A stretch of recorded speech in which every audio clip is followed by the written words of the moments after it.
الحمدللہ رب العالمین والصلاة والسلام علی سید المرسلین اما بعد فاعوذ باللہ من الشیطان الرجیم بسم اللہ الرحمن الرحیم۔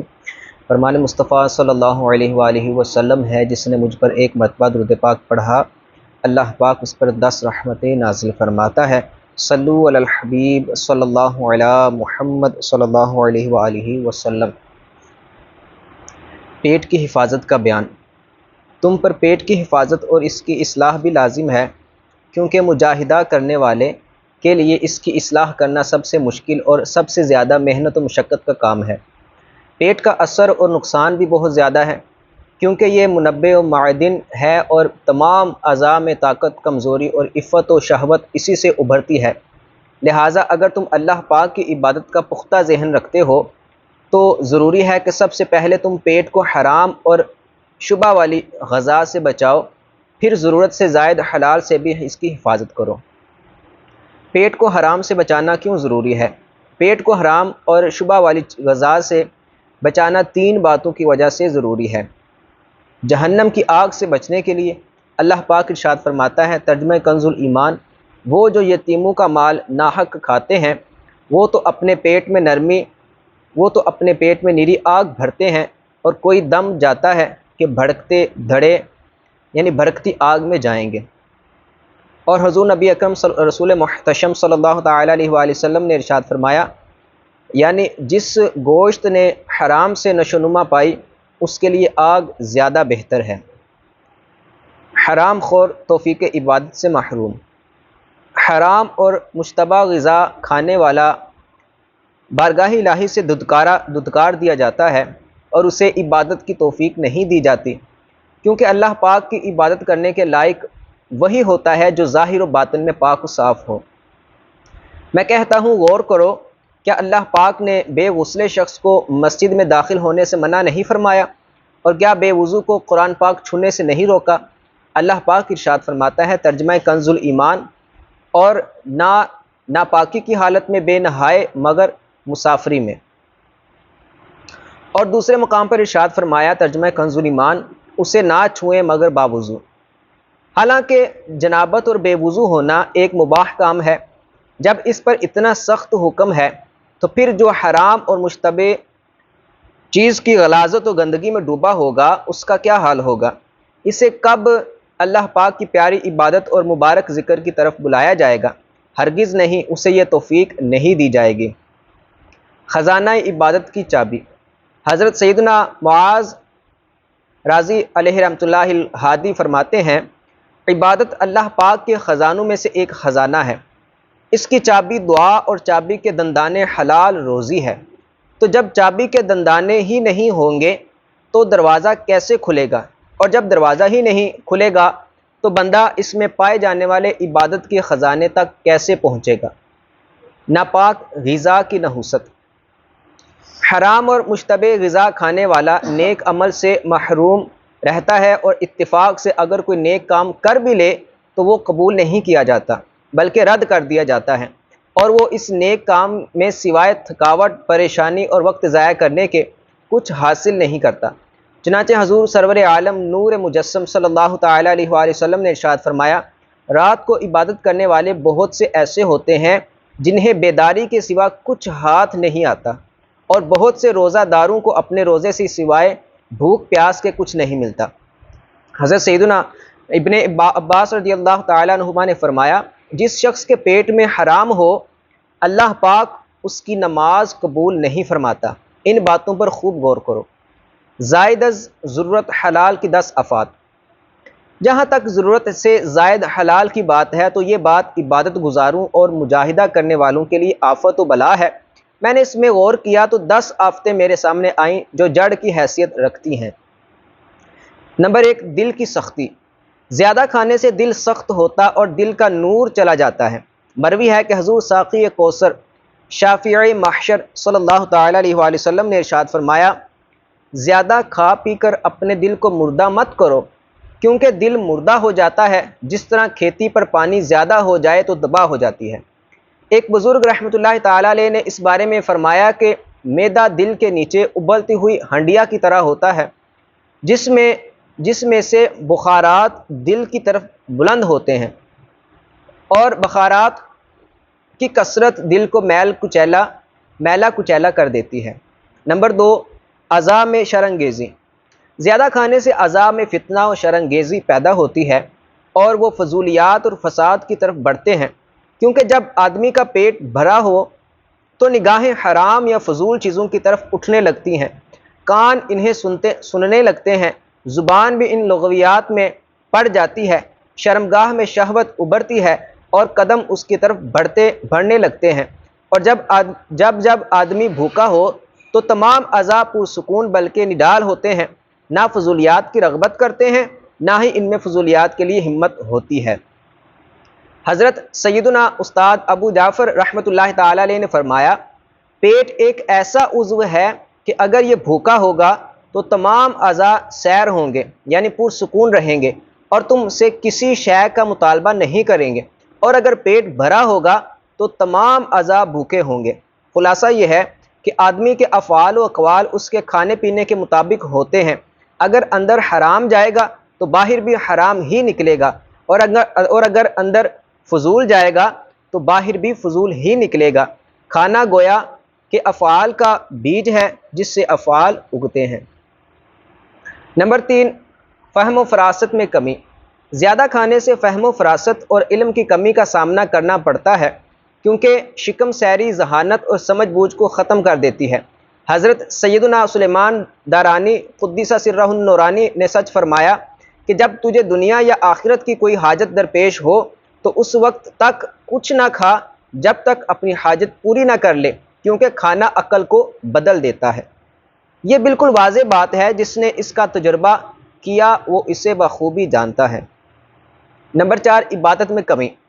زیادہ کھانے سے عبادت بھی کم ہوتی ہے، کیونکہ آدمی جب زیادہ کھاتا ہے تو بدن بوجھل ہو جاتا ہے، آنکھوں میں نیند بھر آتی ہے اور اعضاء سست پڑ جاتے ہیں، پھر باوجود کوشش کے سوائے مردار کی طرح پڑے رہنے کے وہ کچھ بھی نہیں کر سکتا۔ مقولہ ہے کہ یعنی جب تو پیٹو ہو جائے تو خود کو دائمی مریض سمجھ لے۔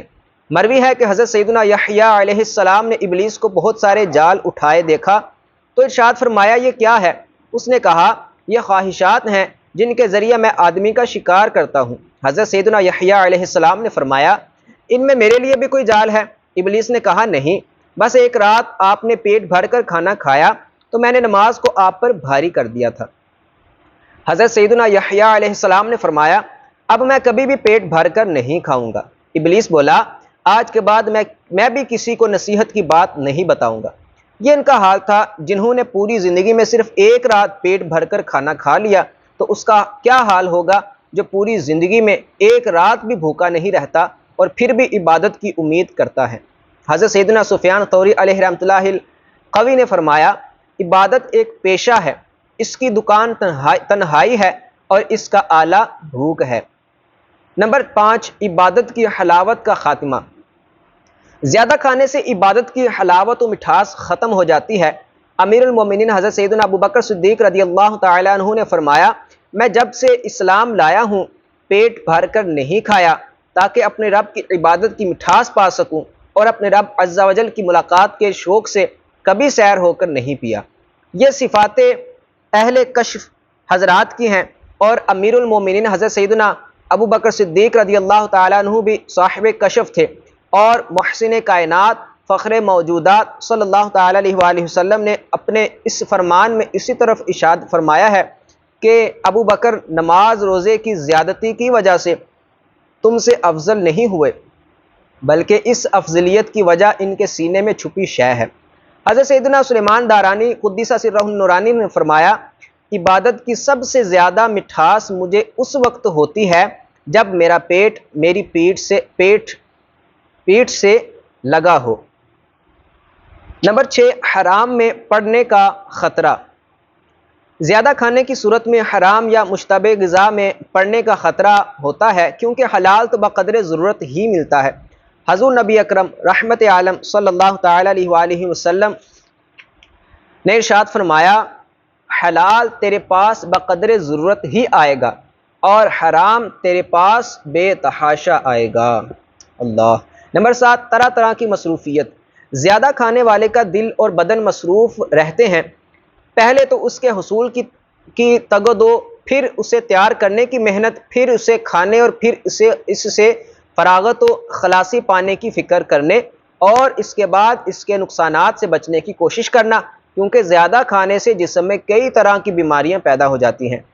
طبیبوں کے طبیب صلی اللہ تعالیٰ علیہ وآلہ وسلم نے ارشاد فرمایا، ہر بیماری کی جڑ بد ہضمی ہے اور ہر دوا کی اصل پرہیز ہے۔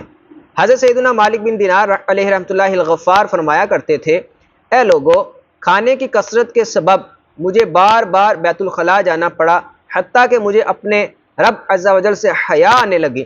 کاش اللہ پاک نے کنکریوں میں میرا رزق رکھا ہوتا تو میں اپنی موت تک انہیں ہی چوسا کرتا۔ خلاصہ یہ ہے کہ زیادہ کھانے کی وجہ سے دنیا کی طلب اور لوگوں سے لالچ بڑھ جاتا ہے اور وقت ضائع ہوتا رہتا ہے۔ نمبر 8، موت کی سختیاں۔ زیادہ کھانا موت کی سختیوں اور آخرت میں پیش آنے والے امور کا بھی ایک سبب ہے۔ روایات میں ہے کہ موت کی سختیاں زندگی کی لذتوں کے مطابق ہوتی ہیں، تو جس کی یہ لذتیں زیادہ ہوں گی اس کی وہ سختیاں بھی زیادہ ہوں گی۔ نمبر 9، ثواب میں کمی۔ زیادہ کھانا اخروی ثواب میں کمی کا باعث ہے۔ چنانچہ فرمانے باری تعالیٰ ہے، ترجمہ کنز ایمان، تم اپنے حصہ کی پاک چیزیں اپنی دنیا ہی کی زندگی میں فنا کر چکے اور انہیں برت چکے، تو آج تمہیں ذلت کا عذاب بدلہ دیا جائے گا۔ سزا اس کی کہ تم زمین میں ناحق تکبر کرتے تھے، اور سزا اس کی کہ حکم و عدولی کرتے تھے۔ جس قدر تم دنیا کی لذتیں اپناؤ گے اسی قدر تمہارے لیے آخرت کی لذتیں کم کر دی جائیں گی۔ یہ روایت بھی اسی بات کو بیان کرتی ہے کہ جب اللہ پاک نے ہمارے پیارے نبی حضرت سیدنا محمد مصطفیٰ احمد مجتبیٰ صلی اللہ تعالیٰ علیہ وآلہ وسلم پر دنیا پیش کی تو ارشاد فرمایا، اس کے عوض میں آپ کی آخرت میں سے کچھ کمی نہیں کروں گا۔ رب عز و جل نے اس فضیلت کے ساتھ آپ صلی اللہ تعالیٰ علیہ وآلہ وسلم کو خاص فرما دیا ہے۔ سبحان اللہ۔ بس یہ اس بات کی دلیل ہے اوروں کو آخرت میں ثواب کی کمی کا سامنا ہوگا، سوائے اس کے کہ جس پر اللہ پاک اپنا فضل فرمائے۔ سیدنا عمر رضی اللہ تعالیٰ عنہ کی فکر آخرت۔ مروی ہے کہ حضرت سیدنا خالد بن ولید رضی اللہ تعالیٰ عنہ نے امیر المومنین حضرت سیدنا عمر فاروق اعظم رضی اللہ تعالیٰ عنہ کی دعوت کی تو ان کے لیے کھانا تیار کیا۔ امیر المومنین رضی اللہ تعالیٰ عنہ نے فرمایا، یہ ہمارے لیے ہے تو ان فقراء مہاجرین کے لیے کیا ہے جو دنیا سے رخصت ہو گئے اور انہوں نے کبھی جو کی روٹی بھی پیٹ بھر کر نہیں کھائی۔ حضرت سیدنا خالد بن ولید رضی اللہ تعالیٰ عنہ نے عرض کی، امیر المومنین، ان کے لیے جنت ہے۔ آپ نے ارشاد فرمایا، اگر وہ جنت پا کر کامیاب ہو گئے ہیں اور ہمارے لیے یہ دنیا کا حصہ ہے تو یقیناً وہ ہم سے بہت آگے جا چکے۔ مروی ہے کہ ایک مرتبہ امیر المومنین حضرت سیدنا عمر بن خطاب رضی اللہ تعالیٰ عنہ کو پیاس لگی تو آپ نے پانی مانگا۔ ایک شخص نے آپ کو کھجوروں سے میٹھے کیے گئے پانی کا ایک پیالہ پیش کیا۔ آپ نے جب پیالہ اپنے منہ سے قریب کیا تو اسے ٹھنڈا اور میٹھا پایا۔ اس پر آپ نے ایک آہ بھری تو اس شخص نے عرض کی، امیر المومنین، خدا کی قسم میں نے اسے میٹھا کرنے میں کوئی کسر نہیں چھوڑی۔ آپ رضی اللہ تعالیٰ عنہ نے فرمایا، اسی مٹھاس نے تو مجھے یہ پینے سے روکا ہے، اگر آخرت نہ ہوتی تو ہم بھی اس عیش و عشرت میں تمہارے ساتھ شریک ہوتے۔ آخرت کی ملامت۔ نمبر 10، زیادہ کھانے کے سبب آخرت میں حساب و کتاب کے لیے رکنا پڑے گا اور زائد از ضرورت حلال لے کر اور خواہشات میں پڑھ کر جو ترک ادب کیا ہوگا اس پر شرم و عار دلائی جائے گی اور ملامت کی جائے گی، کیونکہ دنیا کے حلال پر حساب، حرام پر عذاب اور اس کی زینت پر آخرت میں نقصان و خسارہ ہے۔ زیادہ کھانے کی یہ 10 آفات ہیں، مگر اپنی فکر کرنے والے کے لیے ایک ہی کافی ہے۔ لہٰذا اے عبادت میں کوشش کرنے والے، تمہیں غذا میں انتہائی احتیاط کرنا ضروری ہے تاکہ تم حرام یا مشکوک میں نہ پڑو، ورنہ عذاب تمہارے لیے لازم ہو جائے گا۔ پھر حلال کو بھی اتنا ہی استعمال کرو جس سے اللہ پاک کی عبادت پر قوت حاصل ہو سکے، ورنہ حساب کتاب کی آزمائش کا سامنا کرنا پڑے گا۔ اللہ پاک ہی توفیق دینے والا ہے۔ صلو علی الحبیب صلی اللہ تعالی علی محمد صلی اللہ علیہ وآلہ وسلم۔